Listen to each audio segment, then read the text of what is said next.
Namaste, Mirno Moythresahu from Philippines. Right now, I'm going to react on why Kathmandu is the capital of Nepal. So guys, it's when I watch it in my YouTube timeline. I seen it in my timeline and I see the thumbnail. It was really make me curious about this topic. So guys, I hope you will enjoy this video for today. So let's start. This is Gorkha, a small municipality in Nepal. According to the 2011 census, it had a population of 50,000.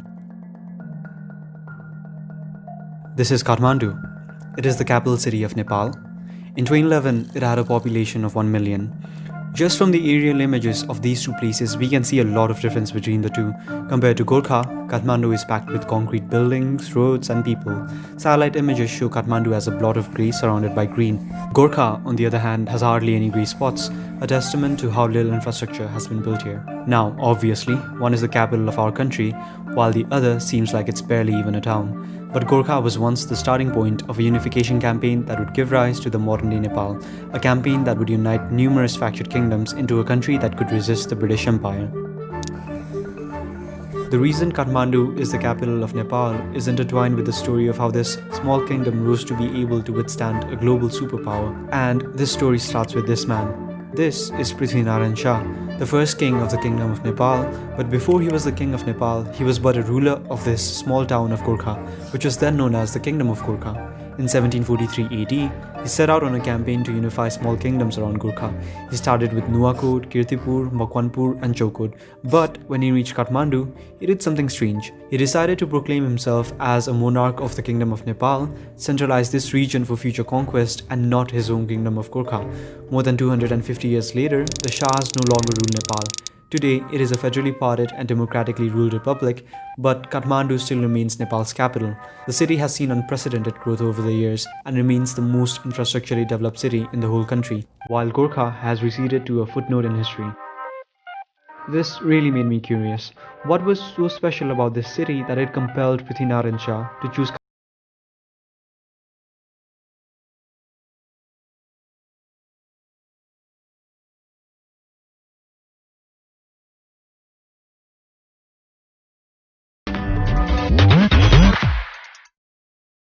The reasons why any city is chosen to be the capital is generally a mixture of political, infrastructural, economical, and historical compromise.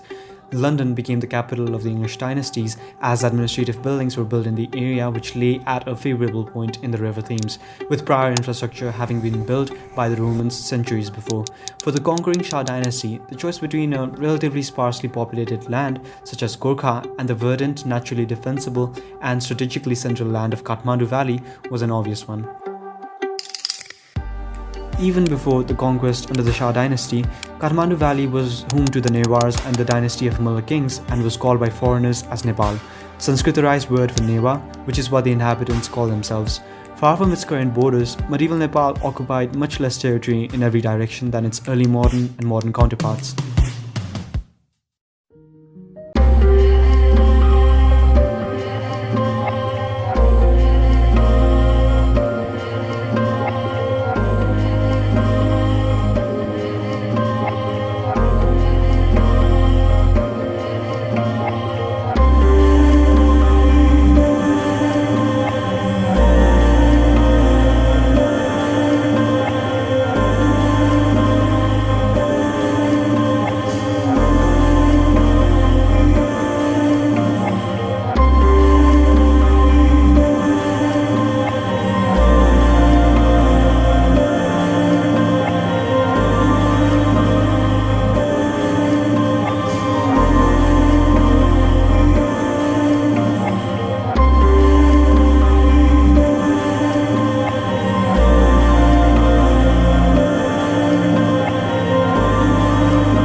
also mention that the road through Nepal was perfectly safe and was used by many travelers. Accounts from Chinese travelers such as monk Fa Xing and monk Zhu Zhang during the Jintang dynasty also provide evidence of a continuous Nepali identity for the valley inhabitants from early periods.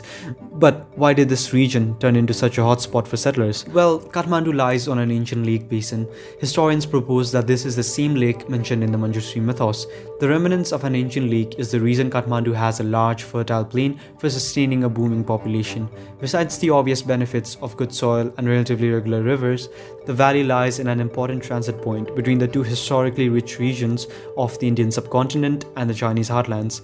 The wealth of Kathmandu flowed from its commercial enterprise and tradesmen that worked between the two regions.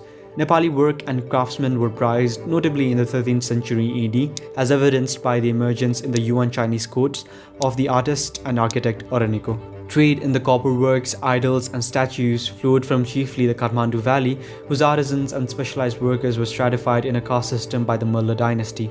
The chief influential factor in the artwork and constructions of the people was the Buddhist influence. The valley was, during both the Lichavi and successively Mulla dynasty, a place where the wealth of the region was pooled and thrown into works of both public welfare and splendor. Sociocultural wealth for the city can be seen in the complexity of the artwork and architecture for the time periods, and the structures of that time that are still standing till date, although in repaired or reconstructed state.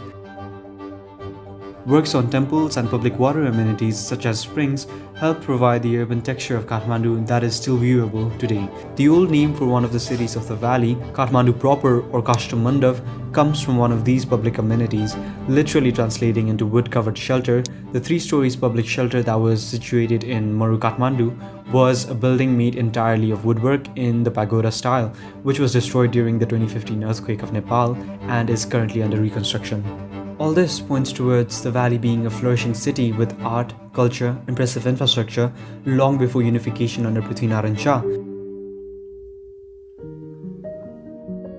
Throughout history, capitals are situated for varying reasons. Rome is a cultural heartland for the Italian people. London was the largest and most prosperous city in the British Isles when it became the capital of the English monarchs, and many other nations share important historical reasons for the situation of their capitals.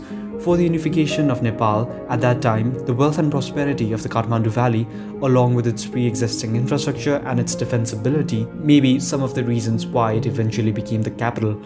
Without a doubt, the unification and successive modernization of the state of Nepal led to the deeper roots of centralization we see in the nation today. Though the recent adoption of federalism has in principle sought to change this, in practice a large contingent of the urbanized and wealthy classes, along with a disproportionate amount of infrastructure and resources, are still in Kathmandu.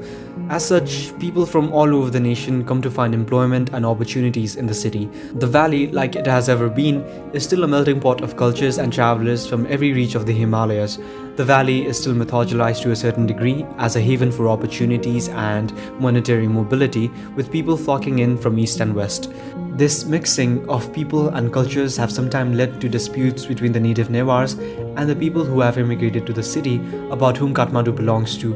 But when the very city was built not by a single ethnic group, but by centuries of mixing of different cultures, would it not be right to say that it belongs to all of us? We would like to thank senior historian Mr. Mahesh Rajpant for helping us out with this video. While we were interviewing him for this video, we learned a really interesting fact about Oraniko. अहिले हामी अर्नीको भन्छौँ हैन उनको खास नाउँ के हो भन्ने हामीलाई थाहा छैन अनिजे भनेर त्यो चिनिया भाषाको उच्चारण अनुसार अनिजे भन्ने हुन्छ अब यिनको चाहिँ त्यो चाहिँ हो नेपाली नाउँ चाहिँ लोप भइसक्यो Hi, my name is Gaurav and I am a video producer at eCollege. This is Sumit. He's our associate producer. This is Yamandai. He's our graphics designer. And that is Ankur. He's our production manager. We here at eCollege have a goal to make really high quality content, but we cannot do that without your help. So if you like this video, you can help us out by becoming our patron on Patreon, or by liking and sharing this video with your friends and family. That's it for this time. I'll see you guys on the next one.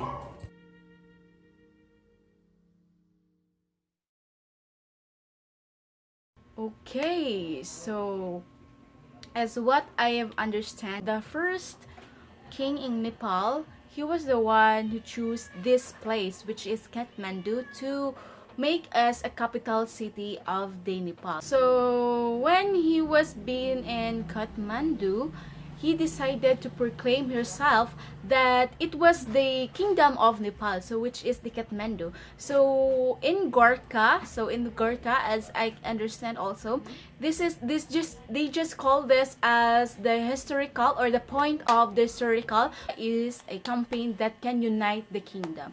So wow, this is really so interesting. And you know that he is also right that maybe they choose more about Kathmandu will be the capital of the Nepal because of the historical, also the economic of this country. So wow, this is really a interesting topic. That's why I really make a reaction video with this when I first watched this thumbnail of this, why the Kathmandu is the capital of Nepal. So yeah, and also 2015 earthquake in Nepal.